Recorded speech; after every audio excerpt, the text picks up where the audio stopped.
우리가 매일 습관적으로 얘기하는 단어일 수 있습니다. 그리스도 안에서. 이 안에서라는 말의 의미는 여러 가지를 내포합니다. 앞에 단어가 무엇에 붙느냐에 따라서, 예를 들면 엄마의 품 안에서 이러면 좀 포근하고 좀 편안한 그런 느낌이죠. 그 다음에 예를 들면 감옥 안에서 그러면 이제 갇힌 것 같고 조금 제한된 느낌이 들잖아요. 이처럼 안에서라는 의미는 우리가 무엇을 얘기하느냐에 따라서 자유와 평안함을 의미할 수도 있고 또 정반대의 의미를 가질 수도 있습니다. 오늘 그리스도 안에서라는 제목으로 또 말씀을 위주로 여러분과 은혜를 같이 나누고자 합니다. 우리가 이게 성경을 보면 성경 그 한 장 전체가 특별한 주제를 가지고 말씀을 선포하는 때가 많이 있습니다. 예를 들면 히브리서 11장 같은 경우에는 믿음에 관해서 우리가 믿음장이라고 하죠. 그 다음에 고린도전서 13장 우리가 다 아시는 사랑장, 사랑에 대해서 집중적으로 말하고 있습니다. 오늘 읽은 고린도전서 15장은 우리가 부활장이라고 부릅니다. 부활에 대해서 집중적으로 얘기하고 있습니다. 그리고 이 15장은 크게 세 부분으로 나눠지는데 첫 번째 파트는 예수 그리스도의 부활에 관해서, 그 다음에 두 번째 파트는 죽은 자의 부활에 관해서, 그 다음에 마지막 파트는 우리가 부활하면 어떤 모습으로 부활할 것인가에 대한 주제를 다루고 있습니다. 오늘 이 말씀을 전하는 그 사도 바울이 고린도 교회의 그 현상은, 우리 고린도 교회는 지리적으로 굉장히 상업적으로 풍성한 그 해상무역이 굉장히 중심된 도시고, 그 다음에 많은 문화들이 섞여 있는 로마 문화라든지 헬라 문화, 그러니까 기타 많은 종교 문화들이 같이 혼합해 있는, 요즘 우리가 살고 있는 미국과 거의 유사하지요. 많은 민족들이 있고 많은 문화들이 있고 많은 종교들이 있는 것 같아요. 그런데 이런 굉장히 상업적으로 이렇게 활성된 그런 도시가 고린도입니다. 그런데 이제 이런 곳에 교회가 있다 보니까 이런 문화적인 차이들과 신앙적인 부분들이 굉장히 혼합되고 이렇게 밍글되어 가지고 교회 내부에서 여러 가지 문제들이 많이 있습니다. 우리가 읽었던 15장 이전에는 그 방언에 대한 문제들, 질서 없는 것들에 대한 은사의 사용, 이런 부분들이 굉장히 고린도 교회가 문제가 많은 교회였습니다. 이런 문제들은 우리가 지금 모여있는 현대 교회라고 다르지 않습니다. 교회는 다양한 사람들이 모여있는 교회죠. 성격도 다르고 살아온 환경도 다르고 연령층도 다르고 많이 다릅니다. 그런데 이 다양성이 이 교회에 들어오면 한 성령 안에서 이 다양성이 집결할 수 있는 겁니다. 한 믿음으로 우리가 그리스도 예수를 믿는 그 믿음 안에 우리 이 다양성들이 다 복종이 되게 돼 있기 때문입니다. 그런데 여러분, 이렇게 복종한다고 해서 무조건 하나가 될 수 있는 건 아닙니다. 근데 이 복종에 대해서 우리가 뭔가 기준이 있어야 되지 않겠습니까? 그 기준이 바로 오늘 설교 제목에 있다시피 그리스도 안에서 이루어집니다. 여러분, 그리스도 안에 있다는 것은 많은 의미를 내포하고 있습니다. 내가 그리스도 안에 있게 되기 위해서는 내가 죽어야 합니다. 그리고 내 안에 그리스도께서 다시 계시는 상태로 바뀐다는 겁니다. 여러분, 갈라디아서 20장 말씀이 있습니다. 내가 그리스도와 함께 십자가에 못 박혔나니 그런즉 이제는 내가 산 것이 아니요 오직 내 안에 그리스도께서 사신 것이라. 이제 더 이상 내 안에 나의 모습은 없습니다. 그리스도의 모습, 그리스도의 삶이 내 삶의 표현으로 나타나 있어야 합니다. 이게 바로 그리스도 안에서 사는 우리들의 모습입니다. 우리가 가끔은 주 예수 그리스도를 믿고 우리가 거듭나고 새 사람이 되었다고 선포합니다. 근데 그럼에도 불구하고 우리가 여전히 세상 가운데서 옛사람의 모습으로 살아갈 수밖에 없는 이유는 바로 이 확신성이 없기 때문입니다. 내 안에 그리스도가 살아계신다는 그 믿음이 없기 때문에 그렇습니다. 우리는 매일매일 옛사람으로 돌아가려는 그 원심력이 항상 우리 삶 가운데 작용하고 있습니다. 그 원심력을 제재할 수 있는 게 바로 그리스도 안에 있는 믿음입니다. 자, 우리들은 이 믿음의 확신을 더하기 위해서 다음과 같은 확신이 있어야 됩니다. 첫 번째로 하나님께서는 창세부터 나를 택하셨다. 아멘. 이 믿음이 있어야 합니다. 하나님은 나를 특별한 존재로 택하셨기 때문에 여러분 각자 한 사람이 하나님 눈에 특별한 사람임을 이 시간 확신해야 합니다. 아멘. 두 번째로 죄를 알지 못하는 예수 그리스도를 하나님께서 나를 위해 보내주셔서 그 피로 말미암아 내가 죄사함을 얻었다. 이런 아멘. 확신이 있어야 합니다. 세 번째로 이제 나의 구원의 그것은 나의 행위가 아니라 전적으로 하나님의 뜻에 의해서 이루어졌다. 이런 사실을 알아야 합니다. 이렇게 되면 이런 확신이 우리 마음 가운데 있으면 어떤 변화가 일어나냐면 나는 새로운 피조물이 되고 나는 하나님의 사랑에서 끊을 수 없는 자가 되고 또 나는 하나님으로부터 내 행위가 아니라 예수 그리스도의 피로 말미암아서 의롭다 여김을 받은 자가 되고 나는 하나님의 자녀가 되는 그런 자격을 얻게 되는 것입니다. 이러한 것들이 마음속에 매일매일 새롭게 되살아나고 확신으로 다가왔을 때 우리가 그리스도 안에서 거하게 되는 그 역사를 매일 삶 가운데 우리가 경험하게 되는 겁니다. 아멘. 오늘 고린도전서를 쓴 사도 바울은 예수님을 핍박하던 사람이었습니다. 심지어는 그 다메섹까지 쫓아가서 예수를 믿는 사람을 핍박하려고 했는데 그 다메섹 도상에서 사도 바울은 이 터닝 포인트를 만났습니다. 예수님께서 직접 찾아오신 겁니다. 여러분, 우리 다른 종교들과 달리 우리 기독교는 찾아오시는 종교입니다. 아멘. 여러분, 다른 기독교는 우리가 뭔가의 목표를 세워두고 거기에 도달하려고 하고 우리가 많이 애를 쓰고 뭔가 노력을 하는 종교지만 우리 기독교, 우리가 믿는 그 믿음은 하나님께서 친히 우리한테로 찾아오시는 종교입니다. 이런 종교는 세상에 아무것도 없습니다. 오로지 유일하게 하나님만이 우리에게 찾아오시고 우리에게 다가오십니다. 아멘. 사도 바울도 이러한 경험을 하는 사람 중에 하나입니다. 자기가 핍박한 예수 그리스도를 그리스도께서 그에게 찾아오신 겁니다. 그러므로 해서 이 시점을 통해서 사도 바울은 그의 삶이 온전히 변했습니다. 그리고 오로지 이 순간부터 그의 그 사명과 그의 선포의 말씀은 오로지 나를 찾아오셔서 나를 위해 죽으시고 나를 위해서 다시 부활하신 예수 그리스도, 이게 그의 모든 설교의 중심이었습니다. 더 이상도 더 이하도 아닙니다. 근데 우리는 삶을 살다 보면 뭔가 심오한 진리를 찾기를 원하고 성경 가운데 뭔가 새로운 걸 찾기를 원합니다. 하지만 성경 전체의 맥락에서 이 진리 외에는 없습니다. 여러분, 우리가 사도 바울이 이러한 증인된 삶을 살 수 있었던 것은 그가 눈으로, 음성으로 예수님을 직접 경험했기 때문입니다. 여러분, 예수님께서 부활하신 그 사건을 경험한 사람이 또 있을까요? 많이 있습니다. 그죠? 12제자도 있고, 그 다음에 예수님의 친동생인 야고보도 있었고, 또 500명의 다른 제자들에게 함께 보셨고, 이렇게 많은 증인들이 있습니다. 예수님의 부활을 눈으로 목격한 증인들입니다. 그래서 이제 예수님이 승천하시고 난 후에 많은 믿는 자들이 모이면은 이게 모임의 화두입니다. 우리가 부활하신 예수님을 보았다. 나도 보았는데 너도 보았니? 이게 모든 모임의 화두였습니다. 그러면 이렇게 부활하신 예수님이 언제쯤 오실까? 여러분, 예배 가운데 이루어지는 이 예수님에 대한, 부활하신 예수님에 대한 그 기대감이 모든 예배의 중심이었습니다. 그래서 그들은 매일매일 예배를 드리는 가운데 내가 눈으로 보았던 부활하신 예수님이 언제쯤 오실까? 그런 기대감이, 그런 설렘이 그 삶 가운데, 그 예배 가운데 늘 충만한 모습이었습니다. 이러한 예배 모습이 오늘날 우리 가운데도 회복이 되어야 합니다. 아멘. 그리스도 오심, 다시 오심에 대한 설렘이 예배 가운데 있어야 합니다. 아멘. 여러분들 예배 가운데 말씀에 뭔가 신박함을 찾고 오셨습니까? 아닙니다. 우리가 예수 그리스도의 재림에 대한 설레임으로 이 자리를 항상 참석해야 합니다.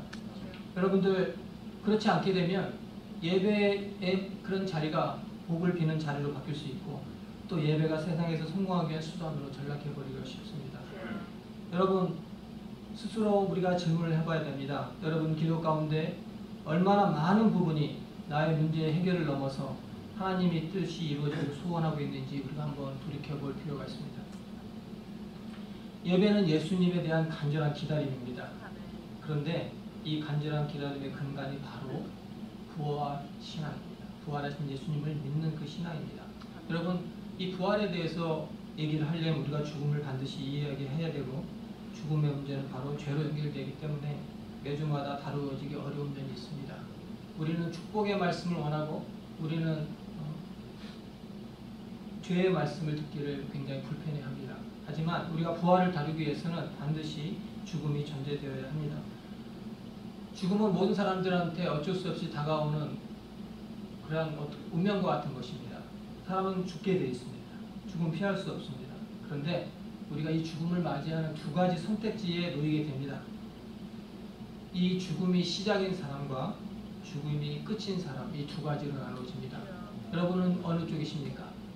예수 그리스도를 믿는 우리들은 죽음이 시작점입니다. 여러분, 그 부활, 예수 그리스도의 부활로 말미암아서 우리 죽음의 그 인상의 시작점이 시작되는 것입니다. 그렇기 때문에 예수 그리스도의 부활이 중요합니다. 여러분들, 이제 우리가 부활을 믿는 자로서 저와 여러분은 앞으로 이렇게 죽음 이후에 시작될 인생에 대해서 더 많은 기대와 설렘이 있어야 합니다. 그런데 우리가 이 세상을 살다 보면 이런 부분들은 이렇게 뒤로 젖혀놓기가 쉬워요. 아직 오지 않은 일인데 좀 있다가 더 나중에 이렇게 젖혀놓기 쉽지만, 우리가 인생의 연극을 보다 보면 보이는 것만 보이게 되는데 그 연극 그 막 뒤에 있는 더 놀랍고 신기하고 정말 우리가 더 가치를 두어야 되는 사실에 눈을 돌릴 수가 없을 때가 많이 있습니다. 하지만 오늘 예수 그리스도의 부활을 통해서 여러분들이 이 부분까지도 더 소망을 두고 볼 수 있는 믿음의 영이 열리기를 간절히 소망합니다. 사도 바울은 아까도 얘기했지만 그의 복음의 그 중심은 예수 그리스도의 부활입니다. 나를 위해서 돌아가 주시고 또 십자가에 죽으시고 또 장사한 지 사흘 만에 다시 살아나신 그 부분이 사도 바울의 그 메시지의 모든 중심이었습니다. 사도 바울은 성경의 많은 부분을 서신서로 썼습니다. 하지만 우리가 처음부터 끝까지 다 자세히 읽어보면 이게 바로 중심 사상입니다. 여러분들도 사도 바울과 같이 이런 부활의 복음을 전달받은 사람입니다. 그 부활의 복음을 전하고도 있습니다. 우리가 여러분 예수 부활을 눈으로 직접 목격하고 정연한 이전의 사도들이나 제자들과 같이 우리가 그리스도를 믿는 믿음 안에서 여러분들은 예수 그리스도의 부활을 증언하는 증인들입니다. 그런데요, 이렇게 사도 바울이 고린도 교회에서 이런 예수 그리스도의 부활을 증거했음에도 불구하고 예수 그리스도의 부활은 믿었지만 이 부활이 나에게 해당된다는 사실을 부인하는 사람들이 많았습니다. 이 사도 바울이 전한 이 부활이 그저 그냥 예수님 한 사람의 사건으로 끝나기를 바랬던 사람들이 많이 있습니다. 그렇지만 우리 성경 말씀의 여러 부분에서 예수 그리스도의 부활이 우리의 부활과 어떤 영향을 미치는가에 대해서 많은 말씀을 주고 있습니다. 자, 고린도에서 6장 14절 읽어보겠습니다. 하나님이 예수 그리스도를 다시 살리셨고 또한 그의 권능으로 우리를 다시 살리시리라. 아멘. 예수 그리스도를 살리신 그 권능이 다시 우리를 살리신다고 약속하시고 있습니다. 아멘. 예수 부활은 단지 과거의 사건이 아닙니다. 앞으로 여러분들이 이루어지게 될 실제적인 사건입니다. 믿으시기 바랍니다. 아멘. 예수님은 자신이 부활하심으로 주 안에서 죽은 자들과 앞으로 죽을 수밖에 없는 모든 믿는 자들에게 본보기가 되신 겁니다. 아멘. 여러분, 아브라함이 이삭을 드릴 때 어떤 마음으로 드렸습니까? 내가 이삭을 드려도 하나님께서 이삭을 다시 살리실 거라는 믿음이 있었기 때문에 담대하게 이삭을 드릴 수 있었습니다. 아멘. 오늘도 여러분들도 이런 부활신앙으로 이 세상을 담대히 살아가시길 바랍니다. 아멘. 우리가 살다 보면 실패할 수도 있습니다. 또 넘어질 수도 있습니다. 하지만 부활신앙을 가진 자들은 결코 낙담하거나 좌절하지 않습니다. 아멘. 우리가 이 세상 삶을 동안에 더 나은 삶을 향한 여정을 우리가 가고 있다는 사실을 믿기 때문입니다. 아멘. 또 오늘 읽은 20절 말씀에 그러나 이제 그리스도께서 죽은 자 가운데서 다시 살아나사 잠자는 자들의 첫 열매가 되셨다. 아멘. 제가 오늘 설교 말씀을 준비하는데 좀 힘든 시간을 보내니까 옆에서 누가 속삭이더라고요. 설교 말씀을 준비할 수 있는 좋은 방법이 있대요. 올라가서 이렇게 하면 된대요. 설교 시작했다, 설교 끝났다, 이러면 된다고 그러더라고요. 자, 이제 제가 이렇게 미국에 유학생으로 와서 이민자로 정착한 지 한 27년이 됩니다. 근데 이게 돌이켜보면 이렇게 인생 가운데서 제가 이민 생활 동안에 너무 이렇게 무모하게, 좀 속된 말로 맨땅에 헤딩하는 일이 많았어요. 왜냐하면 아는 것도 없고, 원래 아는 것이 없으면 좀 물어봐야 되잖아요. 근데 또 물어보질 않아서 저희가 유학 처음 왔을 때 IMF가 터졌습니다. 여러분 IMF가 사건을 모르시는 분 있죠? 환율이 2,200원까지 간 적이 있습니다. 그래서 이제 많은 사람들이 유학 생활을 접고 돌아갔는데 저희는 무슨 깡으로 버텼는지 하여튼 버텼어요. 그게 이제 졸업 후에는 또 직장을 다니면서 또 비즈니스를 같이 동행했는데 지금 생각해보면 어떻게 그걸 했을까 싶을 정도로 좀 무모했습니다. 이제 주위 사람들 좀 물어보고 좀 정보도 없고 좀 그랬으면 좋았을 텐데 그냥 하면 된다 이러고 이제 살았던 것 같아요. 저희 삶이 뭔가 좀 누구한테 물어보고 그러면 민폐를 끼칠 것 같은 그런 느낌이 있었던 것 같아요. 그래서 그냥 문제가 생기면 나 혼자 끙끙대다가 풀고 뭐 지금도 마찬가지입니다만 하여튼 그런 방식으로 살았는데 근데 우리가 예수 그리스도를 믿을 때는 좀 지혜가 필요합니다. 물어봐야 돼요. 그리고 본보기가 있잖아요. 이제 여러분들이 사업에 성공하려면 성공한 사람들을 찾아가서 성공하는 비결을 묻는 게 좋겠습니까? 아니면 사업에 실패한 사람을 찾아가서 사업 실패 이유를 물어서 안 하면 좋겠다 이런 생각하는 게 어떤 방법이 좋을 것 같아요? 성공한 사람 찾아가서 성공 비결을 묻는 게 좋겠죠? 마찬가지입니다. 여러분들 우리가 예수 그리스도를 믿었으면 예수님이 성공한 사례를 믿고 따라가면 됩니다.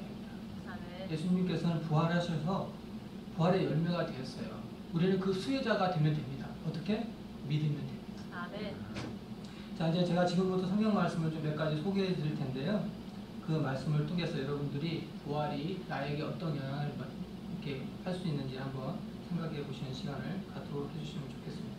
일단 고린도전서 6장 14절을 보겠습니다. 하나님이 주를 살리셨고 또한 그의 권능으로 우리를 다시 살리시리라 말씀하셨어요.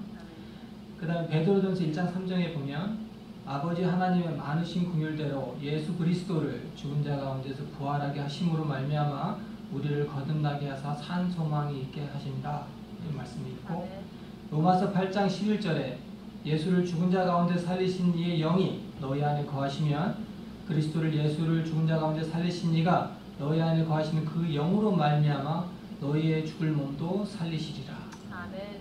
그 다음에 요한복음 11장에 보면 예수께서 이르시되 나는 부활이요 생명이니 나를 믿는 자는 죽어도 살겠고 무릇 살아서 나를 믿는 자는 영원히 죽지 아니하리라. 아멘. 우리가 이 말씀을 의지해서 부활신앙을 굳게 지켜야 합니다. 마지막으로 그 예수님께서 말씀하신 이 말씀 꼭 기억하시기 바랍니다. 나는 부활이요 생명이니 나를 믿는 자는 죽어도 살겠고 무릇 살아서 나를 믿는 자는 어떻게 해요? 영원히 죽지 아니하리라. 아멘. 자, 마지막으로 몸의 부활에 대해서 말씀드리도록 하겠습니다. 여러분 부활이 있다면 저는 어떤 모습으로 부활할지 굉장히 궁금하잖아요. 타투 있는 사람은 타투 있는 대로 그대로 부활할까? 못생긴 사람은 못생긴 얼굴로 그대로 부활할까? 아, 곤란한데 이거 나는 천국 가면 좀 훈남이 되고 싶은데 이런 거 있잖아요. 궁금합니다. 근데 말씀 속에서는 부활의 모습은 우리가 천지창조를 하나님께서 주관하신 것처럼 부활의 모습도 하나님의 주권하였습니다. 아멘. 우리가 알 수가 없어요. 여러분 부활은 씨앗과 같습니다. 우리가 씨앗을 보면 씨앗만 볼 수 있지 그 씨앗이 죽고 자라나서 어떠한 모양과 어떠한 아름다운 모습을 낼지 알 수 없잖아요. 부활이 이와 같습니다. 우리는 부활의 일부만을 볼 수 있을 뿐이에요. 그렇다고 뭐 아주 이렇게 전혀 아이디어가 없는 것은 아닙니다. 우리가 그 말씀 속에서 잠깐 그 말씀을 보면 어느 정도 우리가 단서를 통해 알 수 있는데 어떤 모양이냐면 우리가 하늘에 속한 형상의 모습이다. 아멘. 그 다음에 썩지 아니할 것의 모습이다. 아멘. 그 다음에 영광스럽고 강한 것으로 살아난다. 그 다음에 신령한 몸으로 살아난다. 그 다음에 하늘에서 나신 예수 그리스도와 같이 하늘에 속한 자의 모습으로 부활하게 된다. 아멘. 너무 추상적이야. 그죠? 뭐 제대로 잡힐 수 있는 말씀이 별로 없어. 너무 추상적이잖아요. 근데 이 머릿속으로 그려지기 어려워. 좀 이렇게 흰 옷을 입고 뭐 날개도 좀 달리고 뭐 좀 이렇게 구체적으로 말씀하시면 좋은데 너무 추상적이잖아요. 근데 우리가 실제로 예수 그리스도의 부활만큼은 실제적인 모습입니다. 그죠?